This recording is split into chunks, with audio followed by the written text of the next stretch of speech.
இப்போ மனித சமுதாயத்தை ஆட்டி வைக்கக்கூடிய மிகவும் கேட்டாலே அதிர்றது இல்லை அப்படிங்கிற மாதிரி நிறைய நோய்கள் இருக்கு இல்லையா? அதை வந்து நீங்க நினைக்கிற மாதிரிலாம் அவ்வளவு பெரிய விஷயம்லாம் கிடையாது. ரொம்ப ரொம்ப கேவலமான ஒரு மட்டமான விஷயம். அதை இவ்வளவு பெரிய பூதாகரமா அதை கொண்டு வரதுக்கு எந்த அர்த்தமும் இல்லை. நீங்க கேள்விப்பட்டீங்க அதிக ரத்த அழுத்தம் இல்லையா? இப்போ இந்த அதிக ரத்த அழுத்தத்துக்கு பாத்தீங்கன்னா பிரஷருக்கு பல வருஷம் மாத்திரை சாப்பிட்டுருப்பாங்க. அப்போ இந்த ரத்த அழுத்தத்தை குணப்படுத்துவதற்கு ஏதாவது ஒரு முறை இருக்கா அப்படின்னா அது ஒரு மிகப்பெரிய ப்ராசஸ். நீங்க கேள்விப்பட்டிருக்க மாட்டீங்க, நம்ம அன்றாடம் பயன்படுத்தக்கூடிய வெண்டைக்காய் இருக்கு இல்லையா?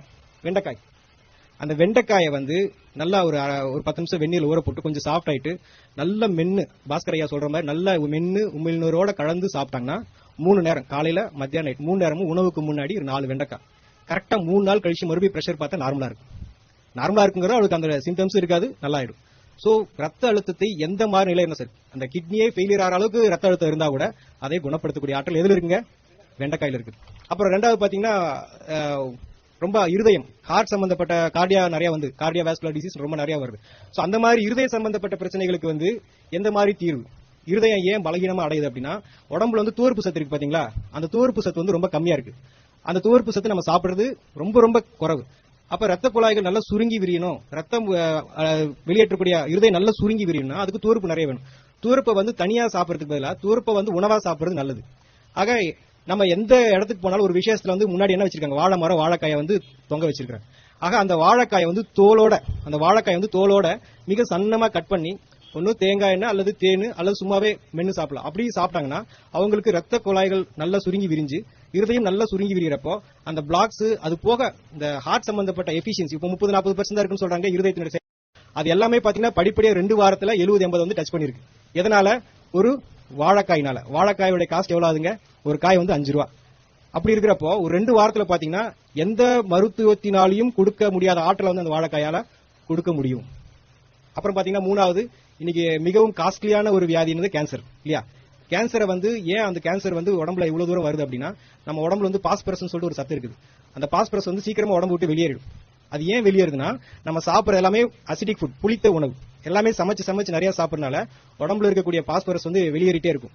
அப்போ உடம்புக்கு எல்லாருமே வந்து அசிடிக் பாடியா மாறிடுச்சு. அதை வந்து காரத்தன்மையும் சேர்த்து நியூட்ரலா இருக்கும். அது போல நிலை வந்துருச்சு அப்படின்னா நமக்கு கேன்சர் வந்து வராது. அப்ப உடம்ப வந்து 2-3 நாள்ல வந்து அந்த புளிப்பு தன்மையிலிருந்து விடுவிச்சு நார்மலுக்கு கொண்டு வரணும்னா அதுக்கு கடவுள் படைச்சிருக்க காய்க்கு பேர் வந்து பூசணிக்காய். இந்த வெள்ளை பூசணிக்காய அந்த தோலோட, அந்த மேல் தோல் இருக்கு இல்லைங்களா, அந்த தோலோட நல்லா மிக்சில போட்டு அரைச்சு அதை வடிகட்டி ஜூஸ் குடிக்க என்ன ஆகும்னா கொஞ்சம் கொஞ்சமா அந்த கேன்சர் அல்சருங்கிற என்ன அவங்க புண்ணு ஆற ஆரம்பிச்சிடும். அவங்க கேன்சர் வந்து வெளியில வந்துருவாங்க. வெளியில வந்துகிட்டு இருக்காங்க, வெளியில நிறைய பேர் வந்திருக்காங்க. எதனாலங்க? ஒரு வெள்ளை பூசணிக்காய். வெள்ளை பூசணிக்காய் எவ்வளவு இருக்குங்க? அதிகபட்சம் 10 ரூபாய்க்கு இருக்கும். அந்த பாட்டி எல்லாம் உழவர் சந்தையில் உட்கார்ந்து இருப்பாங்க, பாவமா இருக்கும், யாரும் சரியா வாங்க மாட்டாங்க, மிச்சத்தை எரிச்சிட்டு எப்படி வேடிக்கை பார்த்துட்டு இருப்பாங்க. அவ்வளவு பெரிய ஆற்றல் வந்து வெள்ளை பூசணிக்காயில இருக்கு. இன்னைக்கு நம்ம கேட்டிருக்கிறோம் நிறைய வந்து டயாலிசிஸ் பண்ணிட்டு இருக்காங்க, வாரத்துக்கு ஒரு தடவை, வாரத்துக்கு 2 தடவை. அதுக்கு கொடுக்கக்கூடிய அமௌண்ட், உடல் உழைப்பு இதெல்லாம் இருக்கு பாத்தீங்களா? இந்த உடம்புல நீர் சரியாக பிரியவில்லை, உடம்புல இருக்கக்கூடிய நீர் சரியாக வெளியேறல. அந்த ஒரு சூழ்நிலை அது நெஞ்சில் இருக்கலாம், தலையில் இருக்கலாம், வயிற்றுல இருக்கலாம், காலில் இருக்கலாம். அத்தனை இடத்துல வந்து நீர் கோர்த்து இருக்கும். அந்த நீரை வெளியேற்றுவதற்கு உலகத்துல கடவுள் படைச்சிருக்கிற காய் வந்து கத்திரிக்காய். கத்திரிக்காய் வந்து உடம்புல இருக்கக்கூடிய எந்த மாதிரி ஒரு நீரா இருந்தாலும் வெளியேற்றிடும். அதை எப்படி பண்ணா, ஒரு 2 கத்திரிக்காயை 2 தக்காளியை வந்து ஒரு அரை மணி நேரம் வெந்நீர்ல ஊற வச்சுட்டு நல்லா மிக்சில அடிச்சு வடிச்சு ஜூஸை குடிக்க என்ன ஆகும்னா சிறுநீர் பிரிய ஆரம்பிச்சிடும். சோ அவங்களுக்கு யூரிக் ஆசிடோ கிரியேட்டினோ எதுவா இருந்தாலும் கொஞ்சம் கொஞ்சமா வந்து ரிவர்ஸ் ஆகும். இந்த கத்திரிக்காயை நம்ம ரெகுலராவே வாழ்க்கையில பயன்படுத்திட்டு இருந்தேன்னா நமக்கு வந்து இந்த கிட்னி ஃபெயிலியர்ங்கிற நிலை வந்து நமக்கு வராது. அவ்வளவு சிறப்பான காய் வந்து கத்திரிக்காய். அப்போ அதுக்கு நாம எவ்வளவு ஸ்பெண்ட் பண்றோம் அப்படின்னா அதுவும் பெரிய விஷயம் இல்ல. பீன்ஸ் காசு கொடுக்குற அளவுக்கு அதெல்லாம் அவ்வளவு பெரிய விஷயம் இல்ல. இது நடந்திருக்கு. நான் பேசிட்டு இருக்கிறது வந்து கதையோ அல்லது புத்தகத்தை வந்து பேசுறதோ தீரியோ கிடையாது. இப்ப சொல்லிட்டு இருக்கிறது எல்லாமே சம்பவங்களை தான் வந்து உங்களோட வந்து ஷேர் பண்ணிட்டு இருக்கிறோம். ஏதோ போட்டிருக்காங்க அதை நெட்ல பார்த்ததுல அப்படி எல்லாம் கிடையாது. ஒவ்வொரு விஷயத்தையும் சம்பந்தப்பட்ட அனுபவத்தோட நம்ம பேசிட்டு இருக்கிறோம். இப்ப நீங்க நிறைய கேள்விப்பட்டிருங்க, நியூராலஜிஸ்ட், நரம்பு சம்பந்தப்பட்ட டாக்டர். அப்ப நியூராலஜிஸ்டுக்குன்னு நம்ம வந்து இன்னைக்கு பாத்தீங்கன்னா நிறைய உருவாயிட்டே இருக்காங்க. இந்த நிகழ்காலத்துல பாத்தீங்கன்னா உடம்புல ஸ்ட்ரெஸ் அதிகமாகி என்ன அழுத்தங்கள் காரணமாக நரம்புகள் பலகீனமாகுது. தலைவலி, பேரலிசிஸ், பக்கவாதம் இந்த மாதிரி வருது. மெயினா லேடிஸ்க்கு வந்து ஸ்ட்ரெஸ் ஜாஸ்தியா இருக்கு மென்சஸ் டைம்ல எல்லாம். சோ இந்த மாதிரி இந்த நரம்புகளுடைய பலகீனம் உடம்புல பல விதத்துல தெரியும். அந்த மாதிரி இருக்கிறப்போ கொத்தவரங்காய் இருக்கு இல்லைங்களா, ஒரு கொத்தவரங்காய் 10 கொத்தவரங்காயும் ஒரு முழு எலுமிச்சம்பழத்தையும் நல்லா ஜூஸ் போட்டு அடிச்சு குடிச்சாங்க அப்படின்னா கொஞ்சம் கொஞ்சமா நரம்பு தளர்ச்சி சரியாயிடும். மெயினா இந்த பீரியட்ஸ் ஆகிறப்போ 20 நாள் 15-20 நாள்லாம் நிறைய பேருக்கு பீரியட்ஸ் ஆயிட்டே இருக்கும். அந்த விஷயங்கள்லாம் பாத்தீங்கன்னா அடுத்த ஒரு நாளைக்கு 3 தடவை குடிச்சாங்கன்னா 3 நாள்ல அந்த ப்ராப்ளமே சரியாயிடும். எதுங்க? கொத்தவரங்காய் எலுமிச்சம்பழம் ஜூஸ் போட்டு குடிச்சா. சோ அவ்வளவு பெரிய ஆற்றல் இருக்கு கொத்தவரங்காய். அது பக்கவாதம் சொல்லிட்டு பெட் ரிட்டனா படுத்திருக்காங்க இல்லைங்களா, நரம்புகள் செயலிழந்து அதையே கூட குணப்படுத்தக்கூடிய ஆற்றல் வந்து கொத்தவரங்காய்க்கு இருக்குது. அப்புறம் பாத்தீங்கன்னா நிறைய பேருக்கு தூக்கம் இல்லாம தவிக்கிறாங்க இல்லைங்களா, தூக்கம் இல்லாம நிறைய செடேஷன் டேப்லெட்ஸ் எல்லாம் போட்டுக்கிறாங்க. அது போல எந்த மாதிரி நிலையில் இருந்தா கூட இந்த புடலங்காய் இருக்கு இல்லையா, புடலங்காயை வந்து விதையோட நல்லா மிக்சில போட்டு ஜூஸ் அடிச்சு அதை வடிச்சு குடிக்கலாம், இல்ல அப்படியே குடிக்கலாம். அது மாதிரி இரவு சமயத்துல குடிக்க என்ன ஆகும்னா ஆட்டோமேட்டிக்கா மன அமைதியாயிடும். ஒரு மனிதன் தண்ணி இல்லாம இருக்கலாம், சாப்பாடு இல்லாம இருக்கலாம், ஆனா தூக்கம் இல்லாம வாழக்கூடாது. அந்த மாதிரி தூக்கமின்மையை வந்து மிக அற்புதமான முறையில எந்த விதமான செலவு இல்லாம, பெரிய அளவுல செலவு இல்லாம, மிக எளிய முறையில சைடு எஃபெக்ட் இல்லாம குணப்படுத்துறதா இது புடலங்காய். அடுத்து பாத்தீங்கன்னா நம்ம குடல் இந்த தசைகள்லாம் பார்த்தா ரொம்ப பலகீனம் ஆயிருது. சோ அந்த பலகீனம் காரணமா பார்த்தா கர்ப்பப்பை இறங்கிருச்சு, குடல் இறங்கிருச்சு, கேள்விப்பட்டிருக்கீங்களா? இதெல்லாம் நம்ம கேள்விப்பட்டிருக்கிறோம். அப்ப அந்த உடம்புல இருக்கிற தசைகள் வந்து ஸ்ட்ரென்த் கிடையாது. இப்போ இந்த ஒரு பொருளை பிடிச்சி தூக்குனா அதுக்கு வந்து பலம் வேணும் இல்லையா, அந்த பலம் இல்லாதனால அதுல இறங்குது. சோ உடம்பை ஸ்ட்ரென்த் பண்றதுக்கு, தசைகளை ஸ்ட்ரென்த் பண்றதுக்கு என்ன காய்னா அரசாணிக்காய். நம்ம வச்சிருக்கிற மஞ்சள் பூசணிக்காய். மஞ்சள் பூசணிக்காய் என்ன பண்ணுதுன்னா நம்ம தசைகளுக்கு வலுவூட்டுது. சோ அந்த மஞ்சள் பூசணிக்காயை வந்து சின்ன சின்னதா கட் பண்ணி மென்னு சாப்பிடலாம். பல்லு இல்லாதவங்க ஜூஸ் போட்டு குடிக்கலாம். அந்த மாதிரி குடிக்கிறப்ப இந்த குடல் இறக்கம், கர்ப்பப்பை இறக்கம் எல்லாமே, ஷோல்டர் இறங்குறது எல்லாமே வந்து படிப்படியா வந்து அந்த இடத்துல வந்து செட் ஆயிடும். சோ அதுக்கு நம்ம இது வரைக்கும் இதுக்குள்ள தீர்வு இல்ல நினைச்சிட்டு இருக்கோம் இல்லையா, தீர்வு இருக்கா இல்லீங்களா? நம்ம பேசிட்டு இருக்கிற எல்லாமே வந்து பாத்தீங்கன்னா நீங்க அந்த பொருளை எந்த விதத்திலையும் வேக வைக்கிறதோ வறுக்கிறதோ இல்லாம அப்படியே சாப்பிடுறது. நீங்க அதை ஏதாவது பண்ணீங்கன்னா கண்டிப்பா அது உங்களுக்கு 1% கூட நமக்கு பயன்படாது. எந்த ஒரு 0.5% கூட நமக்கு பயன்படாது. நீங்க அந்த பொருளை அதை அப்படியே தான் சாப்பிடணும். ஏன் அப்படின்னா நம்ம எதை பத்தி பேசிட்டு இருக்கிறோம், விட்டமின்ஸ் வந்து சீக்கிரமா வந்து ஆவியாயிடும். அப்போ நீங்க கொஞ்சமா அதை பாயில் பண்ணா கூட ஆவியாயிடும். நீங்க விரும்பி ருசிக்காக சாப்பிடலாம், ஆனா அதுக்கு உங்களுக்கு சுத்தமா எந்த விதத்திலையும் பயன்படாது, எந்த விதத்திலுமே பயன்படாது. இப்ப நம்ம நிறைய கேள்விப்பட்டிருக்கிறோம், என்னது கொலஸ்ட்ரால் அப்படிங்கிறது ஒரு சகஜமா எல்லாருக்கும் இருக்கக்கூடிய ஒரு விஷயம் ஆயிடுச்சு. இங்க இருக்கிறவங்களுக்கு எடுத்து பார்த்தா 70% நெகட்டிவா தான் கொலஸ்ட்ரால் இருக்கும்.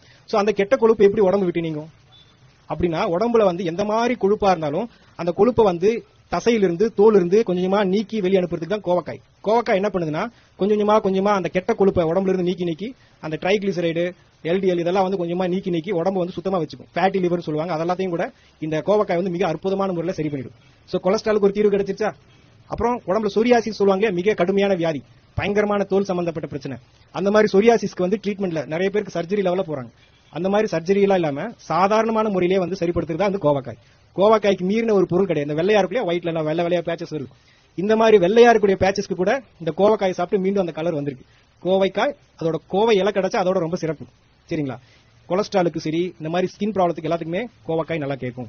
அடுத்து பார்த்தா சுவாசத்துல நமக்கு வந்து சரியான ஆக்சிஜன் பற்றாக்குறை இருக்கனால தான் இந்த ஆஸ்துமா, வீசிங் இதெல்லாம் வருது. சோ அந்த மாதிரி சுவாச சம்பந்தப்பட்ட பிரச்சனைக்கு உடம்புல அதிகமான ஆக்சிஜன் பிராணனை கொடுக்கக்கூடியதான் வந்து முருங்கை இலைய கீரையை ஜூஸ் போட்டு குடிக்கலாம். அல்லது முருங்கை விதை இருக்கு பாத்தீங்களா, அது முத்துன முருங்கை விதையை வந்து எண்ணெய் பசை இருக்கும், அதை வந்து அப்படியே வாயில பபுள்க மாதிரி சப்பி சாப்பிடணும். இது மாதிரி பண்ணிட்டு வர எப்பேற்பட்ட எவ்வளவு காலமான நீண்ட கிரானிக்கா இருக்கக்கூடிய ஆஸ்துமா, வீசிங் கூட சரியா முருங்கை கீரையும் முருங்கை விதையும் சேர்க்க சுவாசத்தினுடைய ஃப்ரெஷ்னஸ், ஏன்னா உடம்புல சுவாசம் ரொம்ப முக்கியம் இல்லையா, அதனால அதுக்கு ரொம்ப முக்கியத்துவம் இருக்குது. முருங்கைனால வந்து எந்த மாதிரி சுவாச சம்பந்தப்பட்ட பிரச்சனைகளும் சால்வ் பண்ண முடியும். அப்புறம் பீர்க்கங்காயை பத்தி சொல்றதுனா நம்ம நிறைய அதை யூஸ் பண்றது இல்ல. நிறைய பேர் பாவக்காய் வந்து ரொம்ப மதிப்பா சொல்றோம். அதுக்கு கூட ஒரு மேல வந்து விஷயம் தான் பீர்க்கங்காயை வந்து தோலோட, அந்த பீர்க்கங்காயோட விசேஷமே தோல் தான். அந்த தோலோட நம்ம வந்து ஜூஸ் போட்டு அல்லது மென்னு சாப்பிட்டோம்னா நம்ம உடம்புல பெப்டிக் அல்சர் அப்படின்னு சொல்லிட்டு ஒரு அல்சர் இருக்கும். அந்த அல்சர் வந்து அதிகப்படியாக வந்து உடம்பு எல்லா பக்கமும் வந்து புண்ணா மாறி அந்த புண்ணு வந்து உடம்பு ஃபுல்லா பரவும். அப்ப அந்த புண்ணு எல்லாம் ஆத்துறதுக்கு உடம்புக்கு என்ன வேணும் அப்படின்னா இந்த பீர்க்கங்காய் ஜூஸ். இந்த பீர்க்கங்காயை வந்து மென்னு சாப்பிட ஆட்டோமேட்டிக்கா உடம்புல இருக்கிற புண்ணெல்லாம் ஆறிடும். சோ புண்ணு ஆற நம்ம உடம்புல இருக்கக்கூடிய ஹார்மோன்ஸ் எல்லாம் வந்து சரியாக அவங்களுக்கு சுகர் அப்படிங்கிறது கொஞ்சமா நார்மல் ஆகும். அப்புறம் நீங்க பாக்குறீங்க மூட்டு வலிக்கு வந்து இப்ப என்ன, இடது காலுக்கு ஒரு 2 லட்சம், வலது காலுக்கு ஒரு 2 லட்சம் எடுத்து வச்சுக்கிறாங்க. சோ மூட்டு வலி வந்து ரொம்ப அதுவும் காஸ்ட்லி ஆயிடுச்சு. நம்ம உடம்புல நல்ல கொழுப்பு, ஹை டென்சிட்டி லிபிட் ப்ரொஃபைல், அது போக உடம்புக்கு வேண்டிய நல்ல எண்ணெய் பசை இருந்ததுன்னா எலும்புகள் வந்து ஸ்ட்ராங்கா இருக்கும். இன்னைக்கு வந்து பாக்குறாங்க, இப்படி நடந்து போறாங்க, சும்மா கீழே படிக்கட்டு விட்டு இறங்குறாங்க, கால் பிராக்சர் ஆயிடுது. சும்மா ஏறுறாங்க, கீழே விழுந்தாங்க, வண்டி மேலதான் விழுந்திருக்கு, ஆட்டோமேட்டிக்கா ஏதாவது பிராக்சர் ஆயிடுது. ஃபுட்பால் எல்லாம் பாத்தீங்கன்னா அவங்க அப்படி ஓடி போய் திரும்பி குட்டிக்கரண அடிச்சு விழுகிறாங்க, அவங்களுக்கு எல்லாம் ஒன்னும் ஆகுறது. நம்ம சும்மா விழுந்தாலும் ஏன் பிராக்சர் ஆகுது? சோ அப்ப எலும்புகள் வந்து ரொம்ப பலகீனமா இருக்குது. இந்த எலும்பை வந்து நல்ல உறுதியாக ஸ்ட்ராங்கா வச்சுக்கிறதுக்கு வந்து தேங்காயில வந்து முத்துன தேங்காய் இருக்கு, கொப்பரை தேங்காயில எண்ணெய் பசை இருக்கும், பச்சை தேங்காயில எண்ணெய் பசை இருக்காது, கம்மியா இருக்கும். அந்த கொப்பரை தேங்காயை நல்லா வாயில போட்டு மென்னு சாப்பிட்டாங்கன்னா இந்த ஏர் கிராக், பிராக்சர், எலும்பு சரியா கூடல, அந்த மாதிரி எந்த விஷயமா இருந்தாலும் சீக்கிரமா கூடிடும். அவங்களுக்கு சர்ஜரி என்பது தேவையில்லை. அப்புறம் பாத்தீங்கன்னா ரீசெண்டா பாத்தீங்கன்னா நிறைய பேருக்கு வந்து இப்ப இருக்கக்கூடிய இளைய தலைமுறை லேடிஸ் பாத்தீங்கன்னா தைராய்டு, அது ரொம்ப ஃபேமஸ் ஆயிடுச்சு. யாரை கேட்டாலும் எனக்கு தைராய்டுன்றாங்க. ஆக உடம்புல வந்து ஒரு சுரப்பி ஹார்மோன் வந்து இம்பேலன்ஸ் ஆகுது. அந்த ஹார்மோன் இம்பேலன்ஸுக்கு என்ன காரணம் அப்படின்னா கால்சியம் வந்து சரியான முறையில் செயல்பாடு இல்ல அதிகப்படியா வேலை செய்யுது இல்ல குறைய வேலை செய்யுது. இந்த கால்சியத்தை சீரமைக்கக்கூடிய பணியை செய்யறத யார் அப்படின்னா எலுமிச்சம்பழம். நம்ம நினைச்சிட்டு இருக்கோம் எலுமிச்சம்பழம் ஜூஸ் நல்லது அப்படின்னு, கிடையவே கிடையாது. நீங்க குடிக்கக்கூடிய அந்த எலுமிச்சம்பழம் ஜூஸ் வந்து சுத்தமா யாருக்குமே பயன்படாது. எலுமிச்சம்பழம் தோல் இருக்கு பாத்தீங்களா, அதுலதான் ஊட்டச்சத்து இருக்கு. எலுமிச்சம்பழத்தை தோலோட மிக்சில ஜூஸ் போட்டு அடிச்சு குடிக்கலாம், அல்லது தோலை மட்டும் கொஞ்சமா வாயில மென்னு சாப்பிட ஹார்மோன் இம்பேலன்ஸ் வந்து சரியாகும். நான் சொன்னிருந்த எந்த விஷயமும் வந்து நிகழ்காலத்தை நீங்க யார் செஞ்சாலும் 100% அது வேலை செய்யும். அது எந்த விதத்திலும் யாரையும் ஏமாத்தாது. ஆகலாம், பார்க்கலாம், செய்யலாம், நடக்கலாம் அப்படிலாம் எதுவுமே கிடையாது. நீங்க செஞ்சு பார்க்கணும். ஆக நாங்க என்ன சொல்றோம்னா, குணப்படுத்துறதுக்கு நாங்க தயார், நீங்க குணமாகறதுக்கு நீங்க தயாரான்னு கேட்கிறோம். ஆக இதெல்லாம் எப்படிங்க பச்சையா சாப்பிடுறது, எப்படிங்க இவ்வளவு நாளா சாப்பிட்டு இது பண்றது அப்படின்னா, இப்ப நான் சொல்லிட்டு இருக்கேன் வெண்டைக்காய், ஒரு 4 வெண்டைக்காய் நீங்க சாப்பிட்டுட்டு 4 வெண்டைக்காய் சாப்பிட்டுட்டு அப்புறம் எப்பயும் போல நீங்க சமைச்ச உணவு சாப்பிட்டுக்கோங்க. ஃபர்ஸ்ட் 4 வந்து நீங்க என்ன உங்க உடம்புக்கு என்ன தேவை அதை கொடுத்துட்டதுக்கு அப்புறமா உங்களுடைய உணவை செஞ்சிட்டீங்கன்னா உங்க உடம்புக்கு என்ன தேவையோ கொடுக்கப்பட்டாச்சு. அதுக்கப்புறமா நீங்க வீட்டுல என்ன பழக்கத்துல பண்ணிருந்தீங்களோ திருப்பி நீங்க எந்த நோயோட பாதிக்கப்பட்டீங்களோ திருப்பி டெஸ்ட் பண்ணி பார்த்தா முற்றிலுமாக சரியா இருக்கும். எல்லா காயை பத்தி சொன்னாலும் ஒரு முக்கியமா இந்த கொத்தவரங்காயை பத்தி நான் சொல்ல விரும்புறேன். என்ன அப்படின்னா, போன வருடம் இந்தியாவிலிருந்து அதிகமாக ஏற்றுமதியான விவசாய பொருள் எதுனா கொத்தவரங்காய். எதுக்கு கை தட்டுறீங்க? எதுக்குன்னே தெரியாது, எதுக்கு கை தட்டுறீங்க? கொத்தவரங்காய் எதுக்கு வாங்கிட்டு போறாங்க தெரியுமா? நம்ம வாங்கலன்னு தலைதான் குனியணும். ஏன் வாங்குறாங்கன்னு தெரியுமா? அந்த கொத்தவரங்காயில கிளஸ்டர் பீன் ஆயில் ஒரு எண்ணெய் பசை இருக்குது. கொத்தவரங்காய்க்குள்ள ஒரு எண்ணெய் பசை இருக்கு. அந்த எண்ணெய் பசை வந்து ராக்கெட் லான்ச்சுக்கு யூஸ் பண்றதா அவங்க சொல்றாங்க. நான் ராக்கெட் லான்ச் யூஸ் பண்றோம், ஆள் குழாய் குளர்களுக்கு வந்து இந்த எண்ணெய் பசை வந்து ரொம்ப முக்கியம் அப்படின்னு சொல்லி சொல்றாங்க. ஆனா ஒரிஜினலா அது நரம்பு சம்பந்தப்பட்ட எல்லா பிரச்சனையும் சால்வ் பண்ணும். அந்த ஒரு காய் மட்டும் நம்ம எல்லாரும் பயன்படுத்தணும்னா மொத்தம் மருத்துவ உலகமே ஸ்தம்பிச்சு போயிடும். அவ்வளவு ஆற்றல் இருக்கு அந்த கொத்தவரங்காய்க்கு. பீரியட்ஸ் ஆகிறப்போ, பீரியட்ஸ் ஆகிறதுக்கு 2 நாள் முன்னாடி, பீரியட்ஸ் ஆகிறதுக்கு பின்னாடி 2 நாள், 5 நாள் கண்டிப்பா வந்து கொத்தவரங்காய எலுமிச்சம்பழத்தோட ஜூஸ் போட்டு குடிச்சாங்கன்னா அவங்களுக்கு இந்த மாதிரி யூட்ரஸ் ஃபைபார்டு, பிசிஓடி, எந்த பிரச்சனை, பெயின், பேக் பெயின், வயிற்று வலி, தலைவலி, தலை சுத்துறது, எந்த இது இல்லாம சுமூகமா அந்த நாட்களை வந்து எளிமையா கடந்து போயிருவாங்க. B12 சொல்லிட்டு ஒரு விட்டமின், அது முருங்கை விதையில அவ்வளவு இருக்குது. அதை விட்டுட்டு எல்லாம் ப்ரோக்கோலி சாப்பிட்டு இருக்காங்க 200-300 ரூபாய் கொடுத்துட்டு. இதை பற்றின எல்லா தகவலும் வந்து vegetableclinic.com ஒரு வெப்சைட்